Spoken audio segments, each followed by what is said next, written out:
Good day, greetings. Welcome yet again to this special edition of Business Chronicles.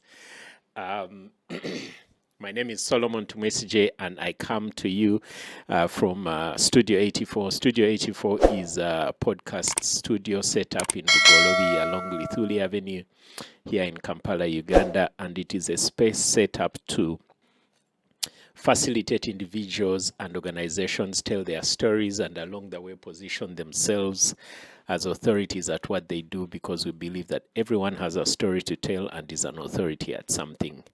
This is a Business Chronicles special edition. You will understand why, and it is well sponsored and brought to you by this specific episode, sponsored and brought to you by Apt Media.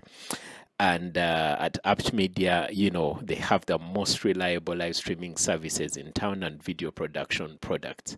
You can check out WhatsApp and phone number down there. It's both for voice calls and WhatsApp. Reach out to them and get to know more about them. With great pleasure today, I have the honor of hosting a friend of mine. I've known her for maybe 5-6 years or something like that. She is a well of wisdom. I can guarantee you one thing, that you will see more of her in very soon, because she mentioned something. She coined together a chain of words that I had never put together before. She said, I want to empty myself before I leave this world. She wants to empty herself of all knowledge that she has accumulated along the way. Dr. Barbara, very good to have you here at Studio 84 Business Chronicles. And like all my guests, please introduce yourself. Thank you so much, Solomon.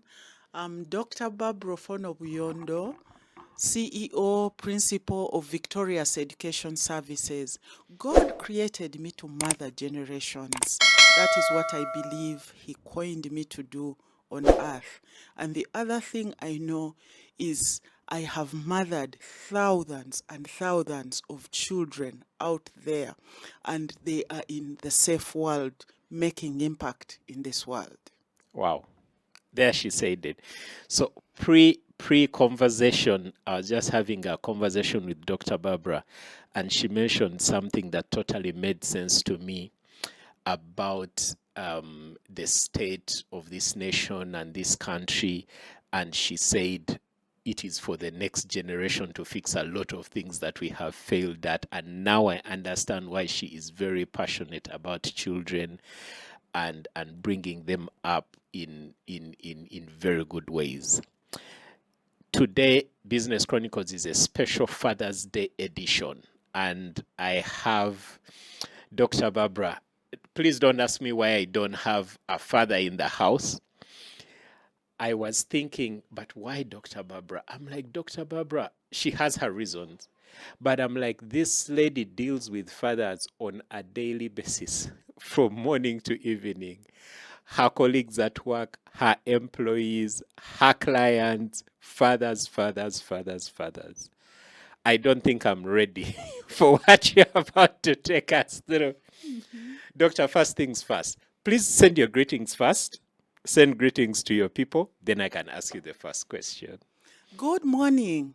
I send my love and greetings to you this morning, and happy Father's Day. I am a product of a loving father. I am who I am because of a father. Thank you very much, Dr. Barbara. Why are you very passionate about fathers and fatherhood?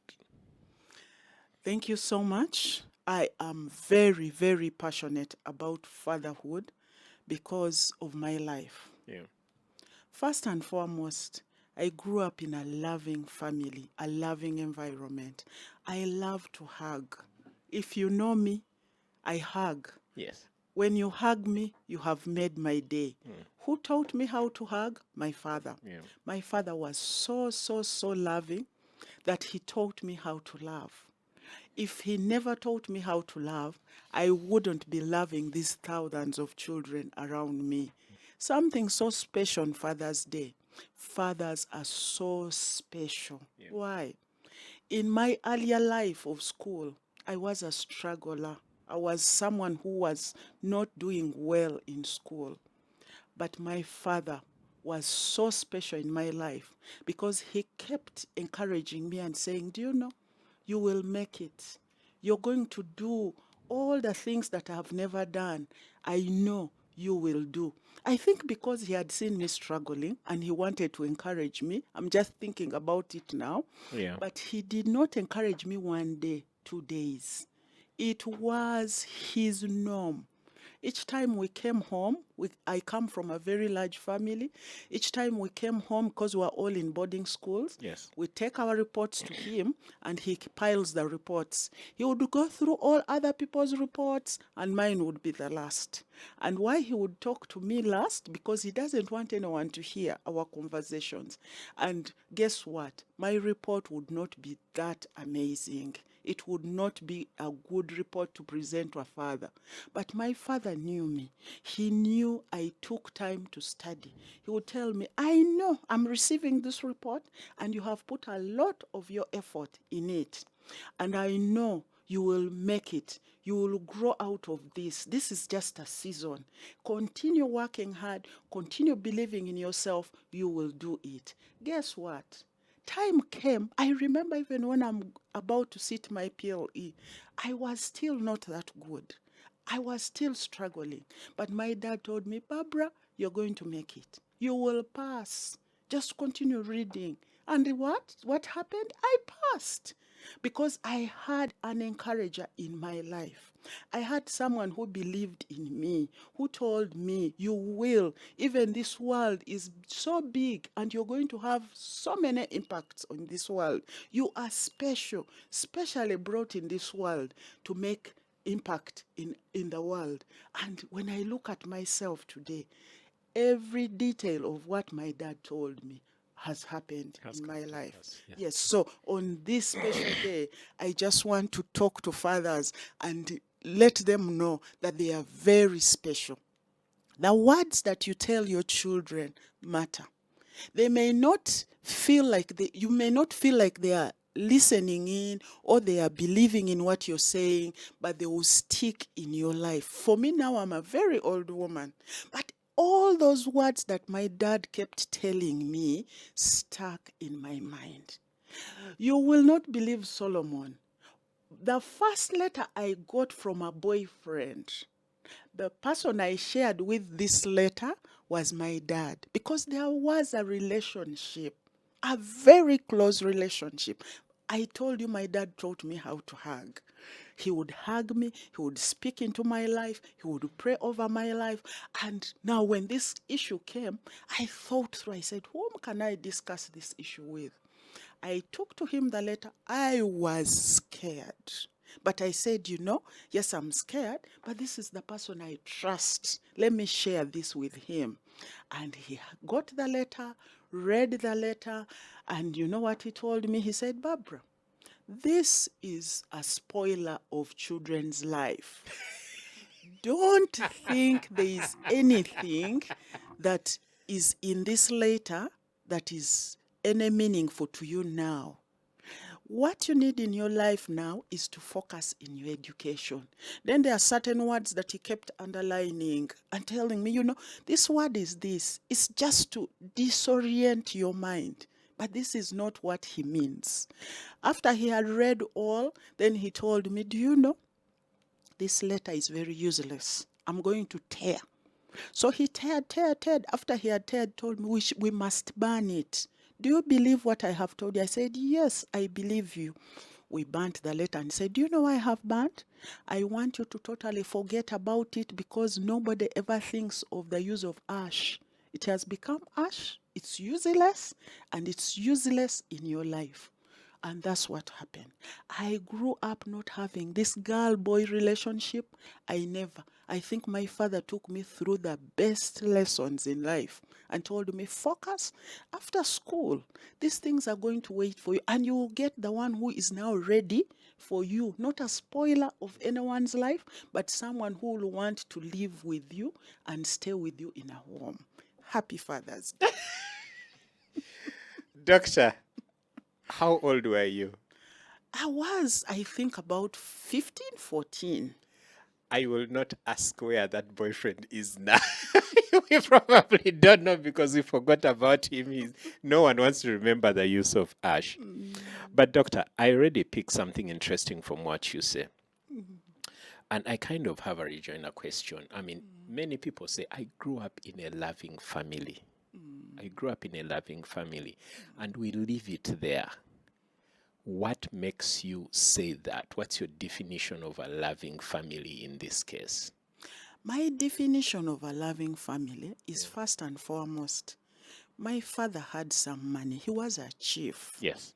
But he respected our mom. And our mom was an illiterate. She did not go to school. He took her for adult education to learn certain skills and how to write the name and read the Bible. But this gentleman who is educated, taking care of this lady and believing in her, I never saw my father slap or abuse my mom before us. I never saw it.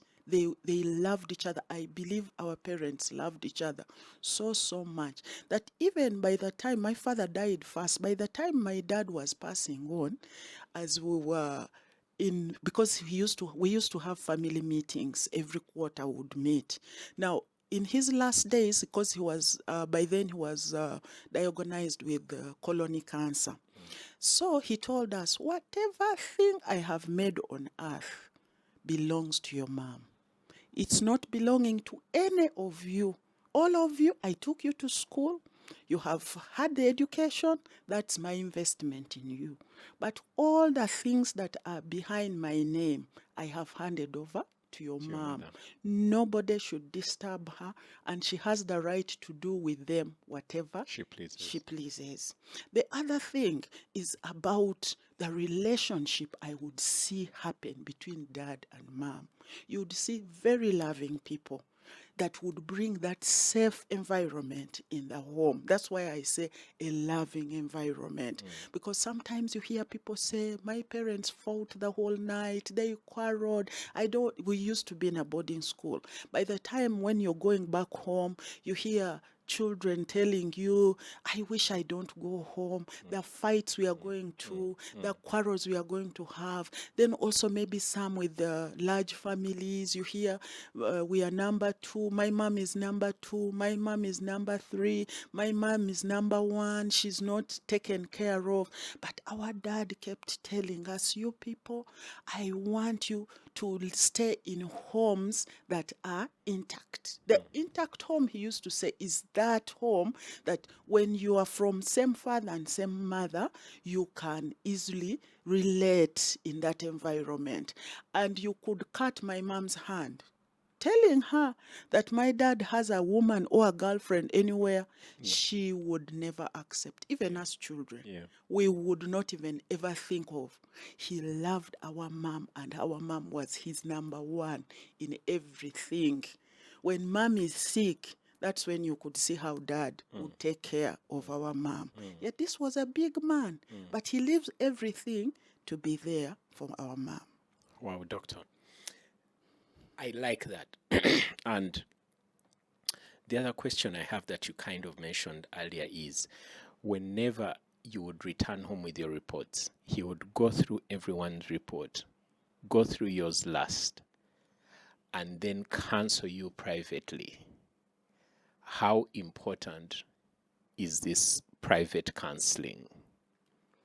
Private counseling is very, very important. You know, I even do it now with my children. Our children are not the same. There are those that will thrive academically. There are those who will thrive in skills and whatever. So for me, even when I go to school in my child's class and I know that my child is struggling, I never want to discuss issues openly because people will want to know how your child has performed. But I believe these are personal issues. That's what my dad taught me. Yes. That is between me and him. So he clears up all these other ones who don't have many issues. Challenges, yes. And he leaves the ones who have challenges, especially me who had the worst challenge, to be talked to last. Then he starts asking you your challenges. Where do you think is the problem? What do you think we can do? How can I support you?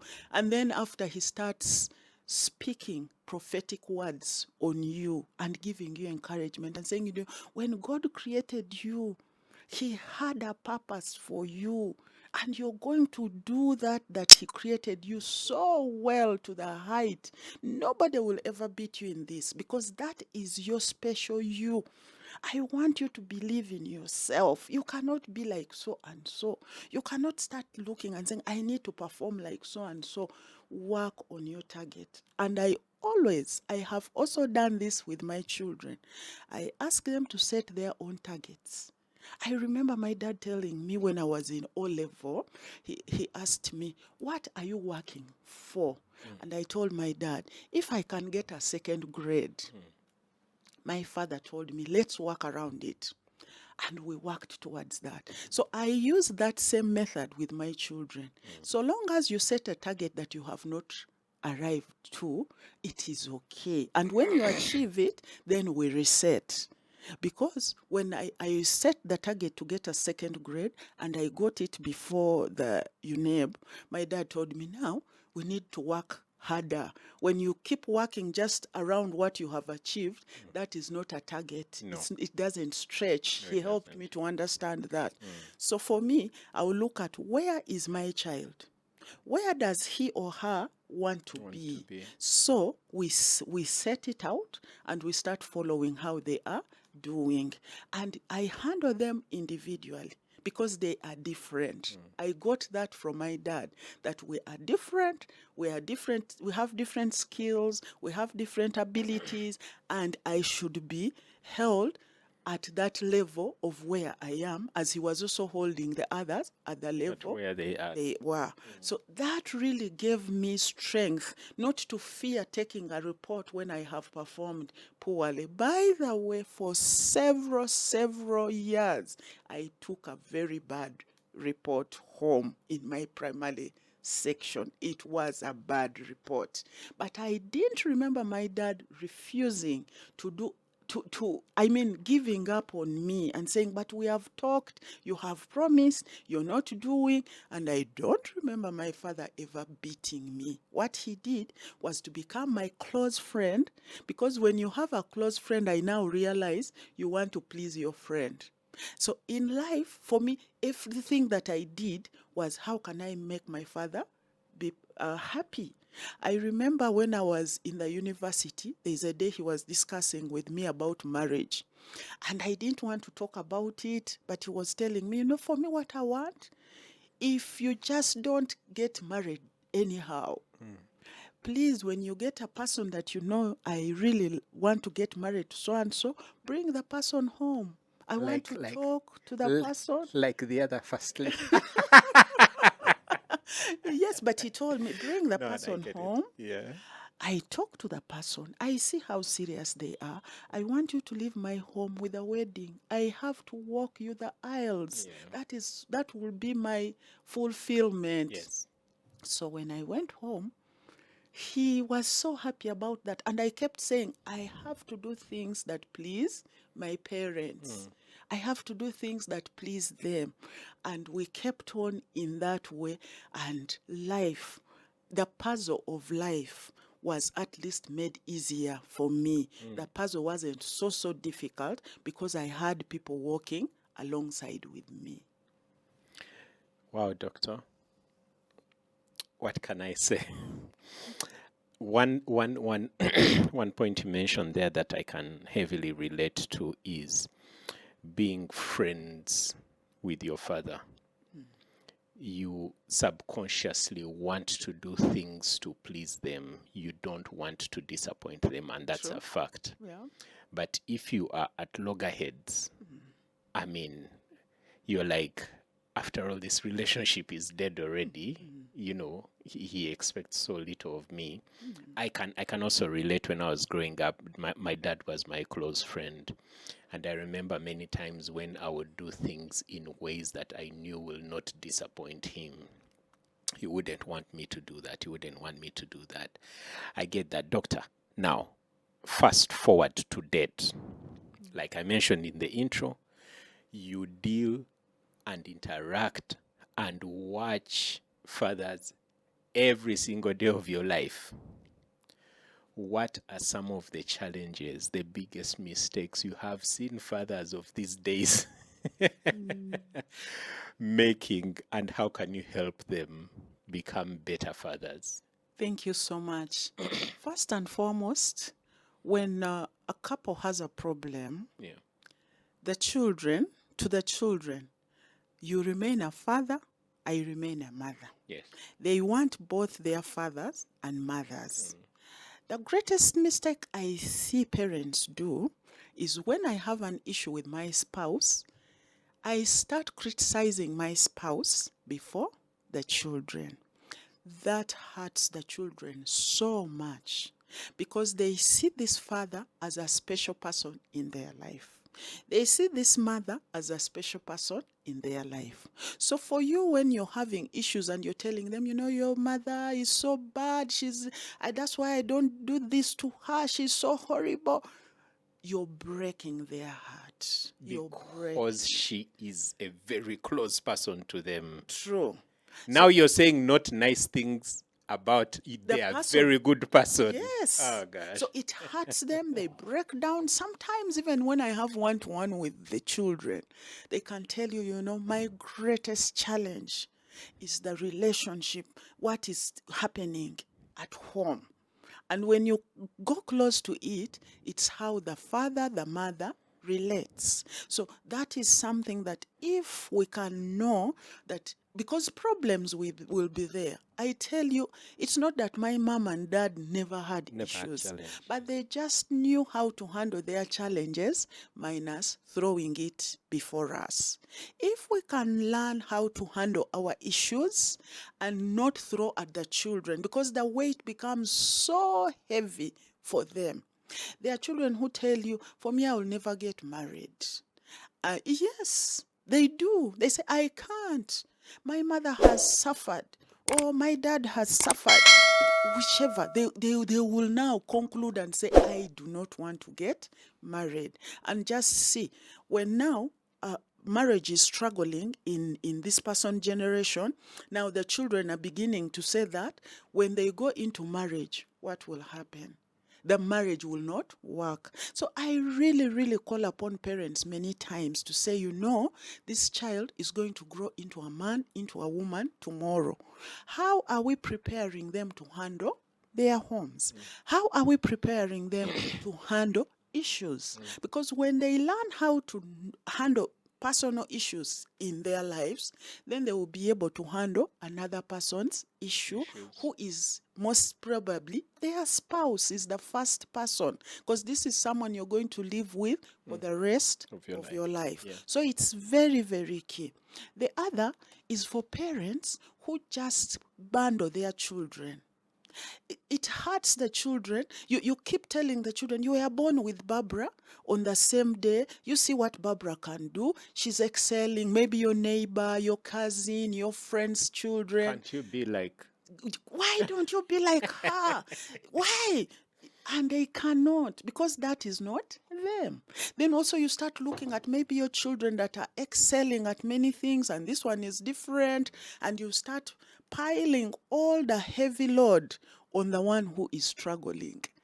And when you have piled the heavy load on them, then they become rebellious. Then they become difficult children because you have put a heavy burden and no one is removing this issue, this burden from them, which is not acceptable for the child. Because when that child now doesn't relate with anyone, they grow up with a lot of anger, a spirit of rebellion. You start asking, where did my child get this rebellious spirit from?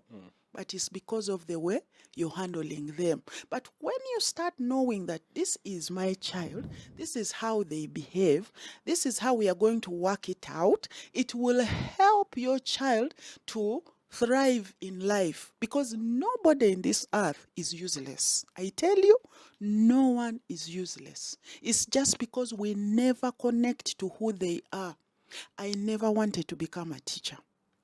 My father told me, Barbara, you are a teacher. When I was in senior 6, I wanted to fill in for law. That's what I wanted to do. And my father told me, no, that's not who you are. You are a teacher right from your childhood. I have seen the teacher in you. You gather, you teach. Many times you have taught me, he was telling me, many times you teach me. That's why I share with you some issues, my programs, so that you can have an input. And I have seen you very bright in that area. I didn't accept. Do you know, I repeated senior 6 because I wanted to do law. No. But something very funny happened. I repeated senior 6 and I got the same results. And before that, when I said no, my dad didn't just force me so much. He said, I would have suggested this. This is what I see. Go for education after the results had come. I told him, Dad, no, let me repeat. I repeated. I got the same result. He never bothered to hit at me. He said, okay, Barbara, now these results are out. What do we do next? Then I told him, Dad, do you know, you are right. What you are suggesting is the right thing, because this is the same thing. I have got the same thing. So I am willingly going to do education. Like, dear God, if you ever prayed for a sign, if you ever prayed for a sign, whether education or law, God gave it to you. It was, wow, what a long lesson. Doctor, many people will tell you now that fathers lately are blamed, so to say, of giving up their authority in homes, of not taking charge, of being, what's the word, passive and all that stuff. But the fathers in return will tell you there's a theory, a line of thought that the women, the mothers, have been empowered. They can work, they can become doctors, and so on. So something had to give. Like, no one is looking out for the boy child.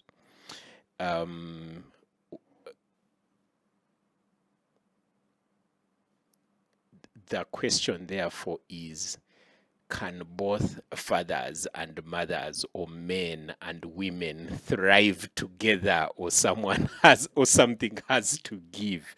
How do we balance that out? Thank you so much. That is a very, very important observation. Yes. Mothers, if you are mothering a boy child, give them the place of authority. It starts from the home. Because we are into a world where we are looking at, girls. We need to give boys a place. Let's look at these boys as the next fathers, as the next grandfathers. What are we doing to give them that place of authority? It starts right from our homes. We expect the boys to do the right thing. How will they do when they are not nurtured? Yeah. We need to nurture them. And how you nurture them is giving responsibility, believing in them. I remember my dad would call me and tell me, I'm planning to do this. What is your thought about it? Then when he gets to do that thing and I see it done, I feel I'm so bright. I've made it, imagine. So that's the place of responsibility I'm asking the parents to do. Give your child responsibility, especially the boy child. Because the world has really zeroed on the girl child. I have 3 boys and 1 girl. The boys are older. But every boy is different. Yes. Every boy, I look at this boy and say, this boy tomorrow is going to be a husband. How is he going to manage his home? I need to work with him now to know that he is a man who is going to turn around his family. But if I also maybe want to talk to the mothers, single mothers, have a father figure in the life of that child. You may be having a brother, you may be having an uncle, maybe the church that you go to, there is a male figure that can walk along with your child. It's very, very important. If a male figure never walked in my life, I wouldn't be what I am. Just look at me, that this Barbara was a boy. What would have come out of this woman? I am this what I am because my father walked with me. So, dear single mother, don't sit back and say, for me, I will do, but I don't have a male figure in my child's life. Yes. Please, you can get. There are people that these children can look up to, and make sure you give them that role so that they are nurtured into it. When they grow up, you will be a very happy grandmother. You will be a very happy parent, looking at how your child is nurturing their children, how your child is nurturing other workmates. Because fatherhood does not just remain in a home, it is spreads. That is why society looks for men. They are looking, because we are different. There are things men will do, there are things women will do. And to the women that have been empowered, I want to encourage you, when you go into a home, be a wife in a home. Give that man the place of the leader in the home. Whether you feel you're better than him in decision making, allow him. Because what you do, you discuss, but you give him the place as a man, as the father. Then when he gets that authority, he begins becoming firm. Then he will be able to do his work well. But many times we have blamed men and said, they are not there. But it's just because nobody has deliberately begun nurturing them while they are young. And now when they grow up, they have not been guided. And even you start now expecting much from them. Solomon, why can't you do this? You're not doing. But maybe you have not been guided well. Now, if we realize that, why don't we now start looking out? If I realize that is in my husband, maybe I start matching him with another person that can be able to help him to realize, someone who has this in their life. Yes. Then they will start doing that as they are being mentored, as they are being nurtured. They will, because one thing I know, men matter. They are very important. When a man in a home speaks, everyone will listen. Children will listen. When we are with these children in school, tell them, I'm going to call your dad at school. They never will align. want to hear that. Yes. So we must do whatever we can to have the place of men. I appreciate the role of men. I really, really believe that the men can do. It's just because when we start pulling them out and throwing them out in public and say, you see what, and you render them useless, indeed they become. Useless. But God created them to be the leaders. They can do. I really believe in that. If we can just know that that is their place and accept to submit to them. We need as wives to submit to our husbands and allow them play their role as the leaders in the home. And then also now the children will learn.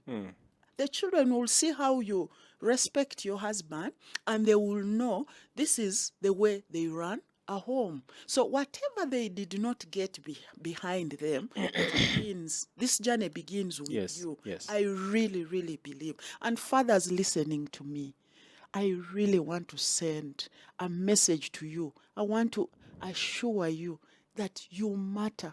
You are so special in this world. You are large contributors to what the world is. I don't care what situation you are in. God embedded that in you, and you have what it takes to change the narrative in your family, to change the narrative in every role that you have. Because when God was creating you, he embedded this in you that just needs to be nurtured, needs to be sparked, and you will come out and change the world. Fathers, you are special. You matter. I love fathers because if it wasn't a father, I wouldn't be what I am. Wow, doctor. Wow, doctor. If I add anything there, I may spoil it. But a few things stand out for me, doctor. I don't think we can emphasize enough the importance of mothers and fathers in a family setting, in raising children, because they both, like by design, by God's nature, bring different, unique qualities to the whole family setting and the child's growing up. It would be a very big mistake to think that you can raise a child without a father figure, or even raise a child without a mother figure. It works both ways. But while you're speaking, doctor, and saying, fathers, we need you, you're so impactful and so on. When I tell children, I'm going to tell your father, they align. Doctor, many times it doesn't feel like that. You know, you tell a child, do this, do that, they go on their business. You're like, these people never listen to me. But then guess what? I know from experience that many times, many years later, you're like, shocker, my father was right. True. Very true. You may think that at this time, they are not listening to you. They are. When they are with their colleagues, the things they say about you. My father did this. My father will do this. They really look at you with that high regard. But just because, yes, you're the father, you're here, but whatever you are telling them now, even when they are too old, they will never forget the things that you're saying. But how about the ones you are just doing even without saying? Those ones just make a life. They turn around the whole home and they will do, not because you even told them to do this, but they just kept watching what you're doing. Fathers, mothers, the children watch us. They watch what we are doing, and that one they learn like 100%. It just sticks in their mind. And as they keep growing, they start role-playing whatever they have been watching. Doctor, I read somewhere recently, not recently, a while ago, I forget which book it was, that the weight of words that a father says, that father's words come with weight. I forget the exact words they used to, but what I pick is that the weight of a father's words is really heavy. If you tell a child, don't do this, and another uncle or teacher or whatever says the same thing, the weight with which they receive the same message is totally, totally different. You cannot discount it. True. You cannot discount it. Very, very true. You cannot. You will struggle with that child because the father has already spoken. That's why I always encourage fathers, be the first to tell your child whatever theory, whatever thing you want them to know before another person tells them. Because when another comes to tell them, they will not accept. They say, my father told me. This is what, even when you're learning in class, if you ever did a mathematical, you solved an equation with your child and showed them a way, they struggle with us teachers. They said, no, that's not the way they do. My dad showed me this way. This is how it is done. Wow. They struggle. So when you are the first to speak in their life, it goes so deep that no one can remove that out. It's a fact. Very. And that's what I was telling you, that it helped me not to struggle in my earlier life in school with boy-girl relationship. Because now we had a lesson with my dad, taking me through acting, showing me all these things, tearing the letter, burning and telling me, forget about it, it's useless, you will have this at a certain time. Yes. It worked. It worked. But now, if I had gone to another person, what they would have told me maybe would have would have Yes. changed my life, and I would struggle Yeah. in a certain way because someone has not been able to help me. But I also want to agree with what you said, that the role of a father, the role of a mother are very, very important. And they both, when they meet together, they make the person Complete, yes. For me, I am complete. I am a hard worker. I work so hard. My mom was a hard worker. My mother would work and teach us to work, give us roles. In fact, I used to say, but my mom, she doesn't love us. How can she make us work from 6 o'clock was her time? Morning, yes. Every of us, if you have not gotten up, by the way, for her, she was the one who would work with a stick. You just hear a stick on you if you have not woken up by 6 a.m. Yet my dad died when he had never beaten me. He never. But my mom was that very tough disciplinarian, hard worker. She wanted us to know everything. I am multi-skilled because of my mom. Your mother. But both of them loved prayer. My father loved prayer. My mom loved prayer. My father would wake up Mom and said, your time for prayer. My father would remind us, it's now time to pray in the evening. Come, let's pray. And we sing together with the hymns and pray together. Then you can move on. But my mom was an intercessor. My father would make sure the prayers happen. Are happening. Yes, but Then my your mother mom, does the real thing. that's the real thing. Yeah. So I didn't want to miss that out, that both parents' role are very key. But where they are not both, because we are living in a society where maybe the fathers, you have a father with no wife in the home and their children, you have to make sure you have a motherly role in the life of that child. And also the mothers who are, maybe they don't have a husband, maybe they are single, they also need to do that. So that now, what they would have got in the home, they are getting it from elsewhere, and they are growing up they have all the ingredients. Yes, all the of growth. ingredients. Yeah, because the ingredients will make the soup look nice because they have been put all mixed together. So we need to mix these roles. And no one ingredient is more important No. than the other, because at the end of the day, the dish will be stale. It won't be. Wow, Dr. Barbara, thank you so much. Thank you so much. I really hope fathers get to listen in, and like any word, the Bible says, my word goes out, it never returns void. May every father, every mother pick something. Everyone will pick a unique message from this thing. And the more you listen to it, the more different things you pick, because you listen to it now, you may pick one thing, next time you may pick another. But Dr. Barbara, thank you very much. I look forward to having you more on this show, in this studio, because we have a lot to talk about.